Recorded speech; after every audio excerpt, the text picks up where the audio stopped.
Aloha, everybody, and welcome to Spirit Chat Radio. Today, I'm going to talk about when do I need to ground myself, or when do you need to ground yourself? This is another question that I've gotten from my higher purpose learning. And no, actually, this was from one of my students in my Keys to the Spirit World, my intuition and psychic ability development class. We do cover this in there, but as we talked about it more, I thought it'd be good to just do an actual blog post and or radio show, hence this, on the subject. So for those of you who do not know what grounding is, I'm going to cover that just a little bit, and I'm just going to cover it briefly because I think that there's some other stuff on there that you can read about it, that because I want to get into some more advanced stuff on this topic here. Grounding is when your spiritual body and your physical body are not merged together or balanced very well. So in other words, when you learn to develop psychically and or you become very aware of your spiritual body, what happens is a lot of times people get very excited when they go on a new spiritual journey or they're learning psychic development. And they really spend a lot of time, and they want to spend a lot of time in their spiritual body and become very in tune with that part of themselves. And this creates an imbalance because we live in the physical realm. So in order to basically feel good all the way around, you're always having to pay attention to your spiritual body, your physical body, keeping them in balance. It can be very overwhelming. And then people find themselves wondering like, well, wait, so how am I even going to know? And, this is becoming like a lot of information. And so imagine it like this. When you're developing on a spiritual level or you're very in tune with your spiritual body, your two bodies will begin to separate a little bit. And so your spiritual body will hang out kind of around and above and more floatier around your physical body. And so you start to lose touch with the physical aspect of yourself a little bit, and then your physical body starts to notice because you start pulling out a little bit. And because we live in the physical realm, it becomes very noticeable. You start feeling shaky. You could feel lightheaded. You could feel vertigo-ish. You can feel drained. You can feel spacey, out of body, kind of like you're watching a movie and you're not really in your body completely. You can feel kind of like,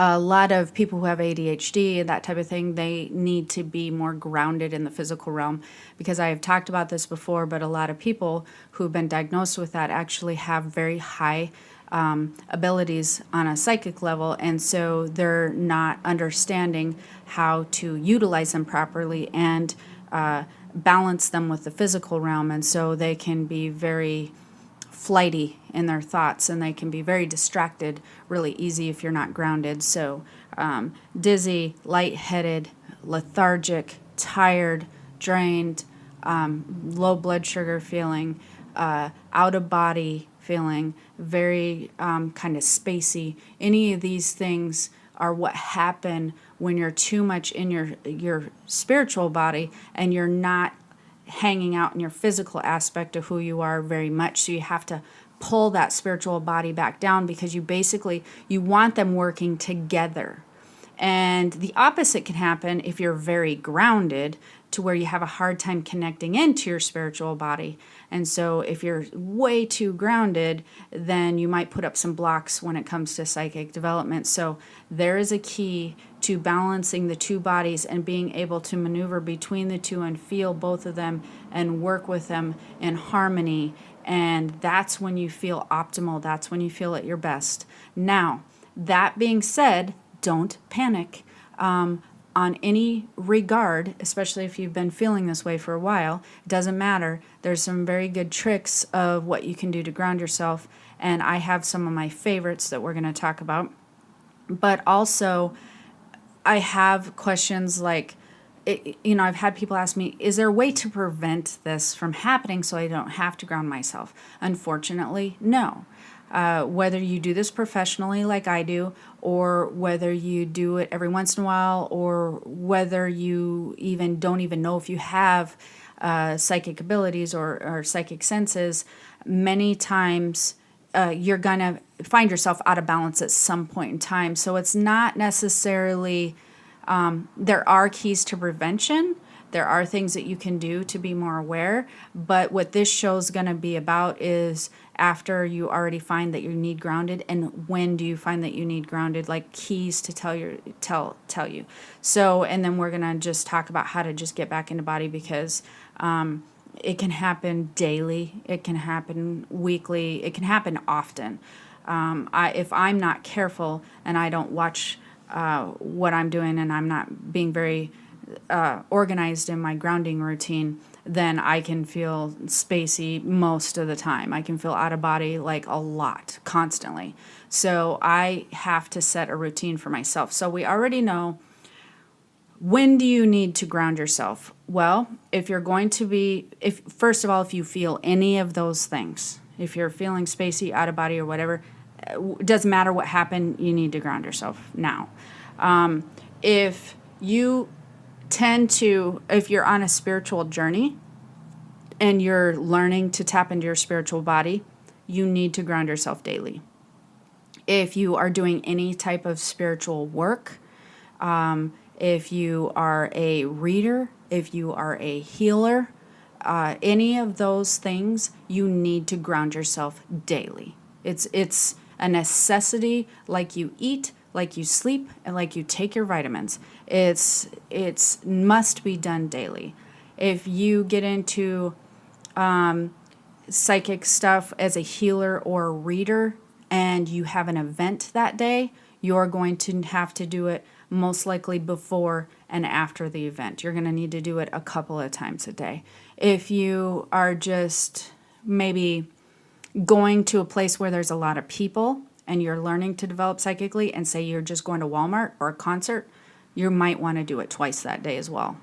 One time before you go, one time after, and that sort of thing. So when do you need to ground yourself? When you're feeling out of balance, when you're not feeling present, when you're feeling shaky, when you're not feeling well, you're drained, etc. That's when you need to ground yourself. But I would prefer you make more of a routine of it, especially if you're on a spiritual journey, which I assume most of you listening to me are. So if you are, I would suggest you do it daily. I absolutely have to do it daily, and if I do not do it daily, sometimes I do it more than once daily. And if I don't, the thing with me, because my senses are very high, and I do a lot of spiritual work, and I work a lot with energy, what will happen if you are very advanced and highly developed, and you're a reader or a healer, or you may even be an acupuncturist or something like that, and you're around a lot of people, if you do not make time to ground yourself, you're going to find you're going to feel all those weird things first, and then you're going to develop some type of maybe cold or flu. You can only ignore it for so long before it develops into a longer term, like immediate, I'm going to shut you down for like a week so that you chill and take care of yourself type of thing that will happen. So you have to be very conscious of just doing these little things daily or more than once a day so that you can stay healthy and feel the best that you can feel. So there are some things that I'm going to go through. We're going to talk about different types of grounding techniques. So there's always meditation. If you don't know what kind of meditation works for grounding, any kind really works. You don't have to have a specific type of meditation.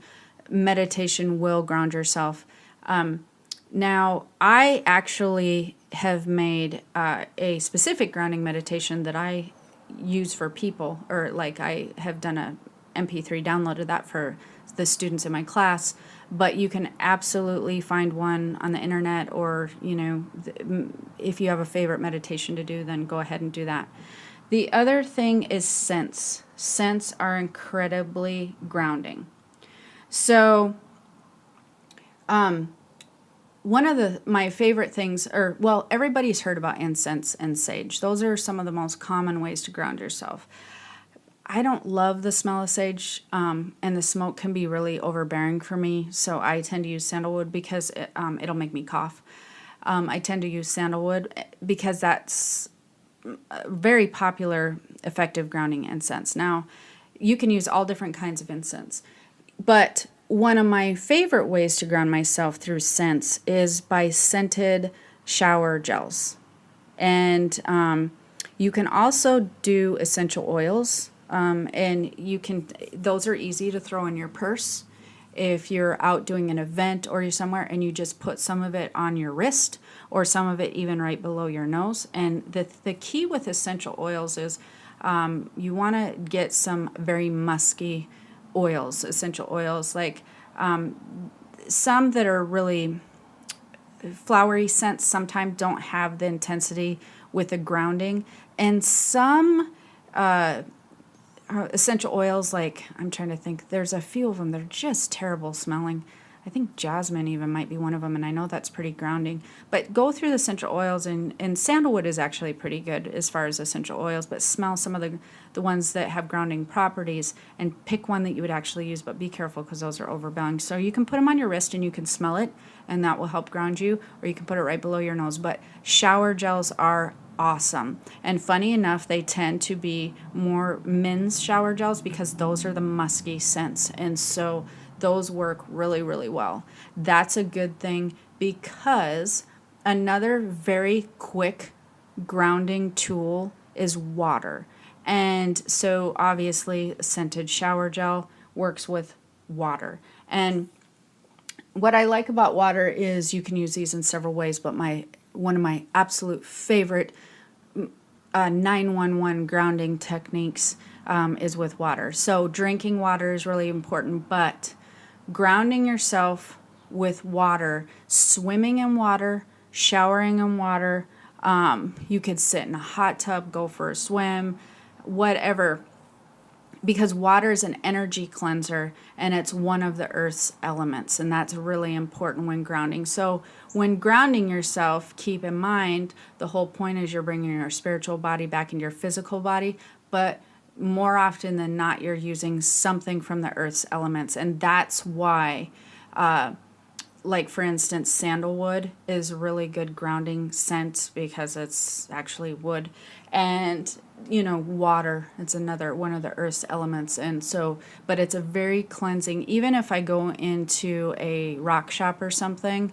So here's some really good grounding techniques. If you go in for a walk into a rock shop and I can feel because I'm clairtangent, so I can feel all the energy off my hands. All you have to do to ground yourself if you do something like that is you go into the bathroom and you run cold water over your hands. My favorite thing to do with water, if I'm, like I said, if I'm in that 911 emergency type thing, is to either run your hands under cold water in a restroom, or if you have something very cold, a drink, a can of soda, a bottle of water, anything that's really cold, you pull up the hair on the back of your neck and you stick it right on the back of your neck. It will ground you immediately. It is the coolest trick I've ever learned. Why that happens is because it tends to, when you're feeling out of body, certain chakras open, which allows your spiritual body to kind of flow out a little bit. And that is your fifth chakra. And when it is, you put ice or something cold on the back of your neck, it will close it down immediately, almost like if you closed up a flower really quickly, like by putting it in the cold and they clam up. That's what happens, and you come shooting right back in. It's amazing and it's wonderful, and you start to feel present right away. And if you don't have anything like a cold item, you can go into the bathroom, run very cold water under your hands, and even leave a tiny bit on your hand, and then place your hand on the back of your neck. It's fantastic because you can literally do this almost anywhere, and it helps so fast. So if you're at a social activity, you're feeling really weird, you go do it, you come back, you're good to go. And so I love it. It's one of my favorites. Exercise is really, really important when it comes to keeping your physical body in balance and working in harmony with your spiritual body. Again, because our our physical body is our primary vessel while we're here. And so it merges the two bodies together when you're utilizing it. So something that's very impactful is really good as far as exercise, but any exercise is good. It works so well for me. That's one of the preventative things that I do when we were talking about being preventative. This is something that I do at least 3 times a week. Whether I have events or I do not have events, I make sure that I schedule them in with a trainer, or we like to play volleyball, so we'll do that on a set day, etc. Because that's more preventative for me. I know that I must do that at least 3 times a week in order to really keep feeling good. So I would suggest doing that regardless of anything else you're doing, and then add in the quicker ones if you need to, at different times during the day. Nature, going outside, walking around, and getting away from electronic devices are really, really important when grounding. So the electronic devices actually give off a certain type of energy. When you're indoors too much, you really sponge up the wrong kind of energy. And so you need this earth energy to stay grounded. So you need to come in contact with nature somehow. So you want to actually, so if you can go biking or hiking or walk down to the beach or skiing or camping or whatever, you naturally, when you're out in earth and you're kind of doing activities, you naturally draw upon Mother Earth energy. And I'm not talking about going from your car to the mall to get out of the house, although that can be nice to get out of the house and nice, mentally to just unwind. That's not what I mean by being in nature. I mean actually doing an activity in nature to kind of connect you with nature, the smells, the textures, the feel. And you want to touch nature as much as you can with your hands or your feet. If you can, go barefoot, that type of thing. So that's also really, really important. Yoga is specifically designed to align your spiritual and physical bodies. So the cool thing about yoga is there's lots of different types of yoga for different types of people, but here's really a cool thing. You can do it if you leave the house, or you can do it in your living room, because there are so many yoga DVDs, but right now the fad is kind of yoga YouTube videos. So you can really just find a really good person on YouTube. And my one of my family members found someone they really like on YouTube. Now I can't remember what her name is, but yeah, any yoga stuff is specifically designed to align your bodies. Chocolate. Now, chocolate, it has very grounding properties in it, and dark chocolate is really the best, but, eating chocolate can be grounding.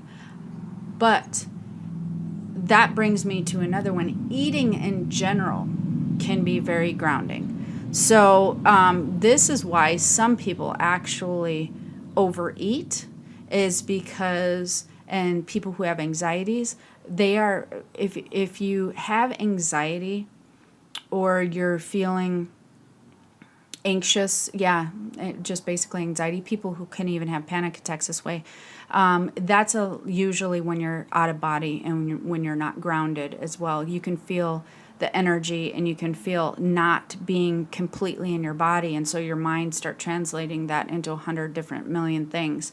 And so eating really does ground you, because usually, and by eating, it's usually not, what I mean by eating is not like majorly processed foods, but more natural types items, because that's coming from the earth. You've got, if you're eating salads or even a burger or tacos, usually those items that are in there have come from the earth somehow, vegetables or even meat or any of that.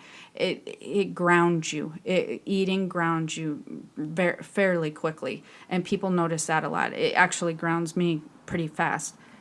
So that's another grounding technique. And so I did miss that at the beginning, that feeling anxious and anxiety would also be a sign of when that you need grounded. And sex is something that grounds you into your physical body and uses your physical senses, and that grounds you very quickly. I mean, that's kind of self-explanatory, but you're grounding yourself with another person's energy. Other people can be very grounding.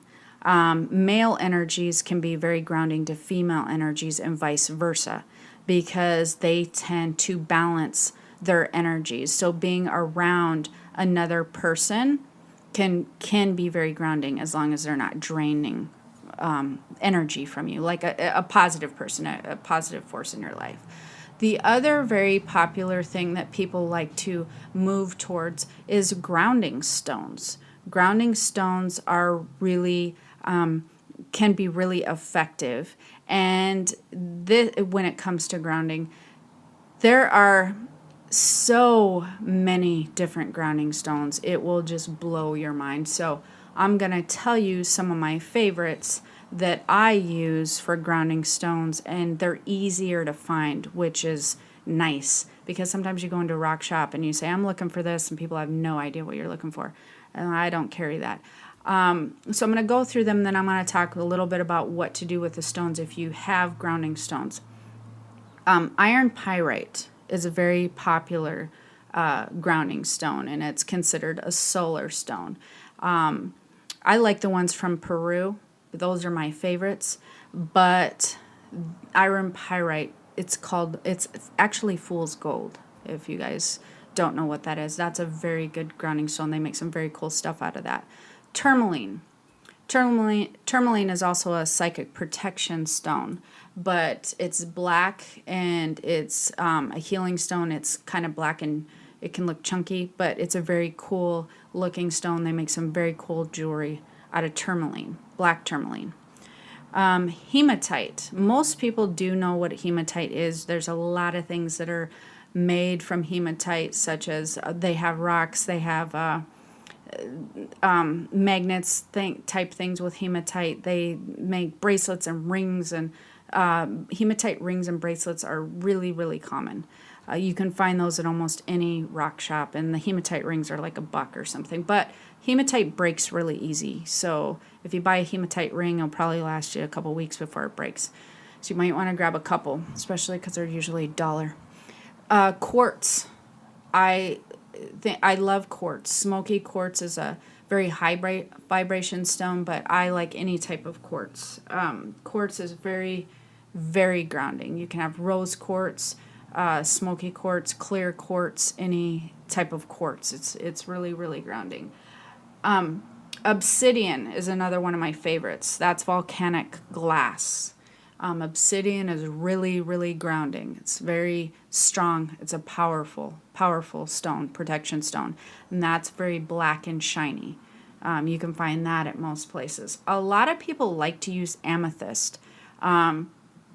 Amethyst is very good stone to have around, and I've had people ask me about this, but I wouldn't place amethyst by your bed. I would place it more by something that where you'd have more activity, home office or your regular office, or like living room area, something like that, because of the vibration of the stone, it can give you some weird dreams, and it doesn't have like the calming vibration, but it will have some protection properties. Merkabahs, oh my gosh, again, I know you guys have heard me talk about it, but they're my favorites. Also, they can be made of different types of stones, but it's the shape that really is the important thing, is the shape of the Merkabah. So it doesn't matter if you get jade or quartz or whatever, just get one you're drawn to. And the other thing is, I like to use 2 of them. People have asked me, like, how many do you use? I use 2.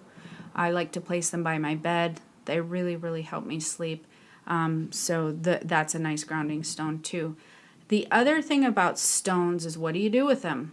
Let's say you want to use grounding stones. Now what? You can use those as far as, like, you can make jewelry out of them. You can buy jewelry out of them, necklaces, They do really cool spiritual bracelets now, like the beaded bracelets that everybody wears. They do rings out of stuff, lots of pennants on necklaces. You can wear them around. I have different ones. I try not to use the same ones all the time. And if you do wear them as jewelry, every once in a while you want to run them under water, because these grounding stones will collect energy. And when you run them underwater, it clears the energy away from the stones.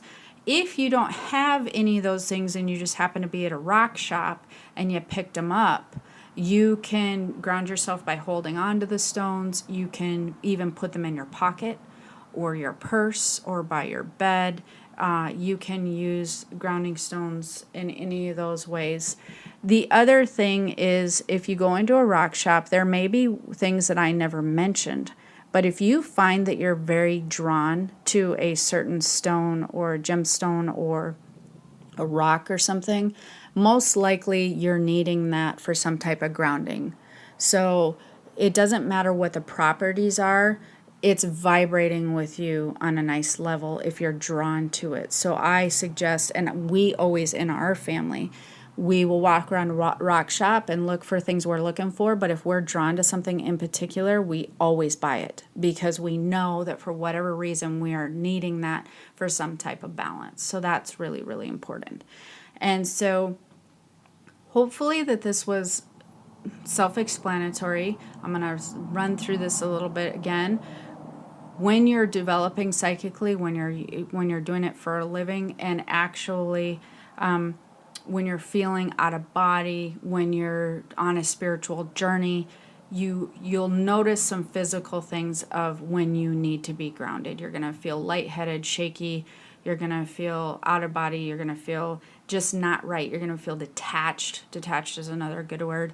These types of things are why is when you're going to need to be grounded. But you want to do it every day. You just want to do it every day. You want to make sure it becomes a part of your routine. So how I do grounding stuff is I'm very conscious of when I do that. I burn incense at least once a week at the least. I try to do it maybe a couple times a week, especially if I know like I had a lot of heavy work that day. I'm feeling if I'm doing a lot of podcasts, a lot of readings, whatever, I will make sure that I'm burning incense that day. I always have a musky type shower gel, always. And I burn incense many times when I'm taking a shower because I like the combination, and the combination tends to ground me very quickly. If I'm doing anything out, I will use that water trick on the back of my neck. The other thing that I do for grounding is I try to make sure that I go down to the beach, I'm outside, I'm disconnecting from my electronics, and I'm out in nature at least, once or twice a week or something. I also schedule my own exercise. I schedule them 3 times a week. I make sure a conscious effort to do that because it's really important for me specifically because of my schedule. And then I do have different rocks placed around. And so that's what I do to stay grounded. That's how I kind of put it into my routine. It becomes mindless because I don't think about it, because I do think about it when I shower and I smell the gel. I know I can feel myself grounding. It feels really good. I burn the incense on purpose, I just make it part of my routine. I just make it part of my daily activities. And even so, sometimes I may have to ramp up the grounding. I may have to take it to the whole next level when I am doing an event or something major that day, and I may burn incense a couple of times that day. I may specifically go, nope, I have to stop everything I'm doing. I need to take a walk down to the beach. I may, decide that I need to head to the stuff on the back of my neck. But sometimes I need to ramp them up. But I try to make sure that I do most of those daily anyways. It's just part of my life to stay balanced and feeling as best I can do or feel. Then I will add in additional grounding techniques. So my suggestion is do it daily. You need to do it daily. It needs to be a part of your routine. So when do you need to ground yourself? Every day. Every day. Okay? So hopefully that was helpful. Again, you can check out my keys to the spiritworld.com. You can find out more information on my classes and my, there'll be some blogs or blog posts there, more podcasts. And if you would like to, if you have any more questions on grounding that I didn't answer, you can certainly email me at jennifer@keystothespiritworld.com, and or if you want to be added to my mailing list. So until next time, hopefully that was helpful. Go run around and put your feet in the sand or do some exercise. I bet you love that. All right. Until next time, aloha.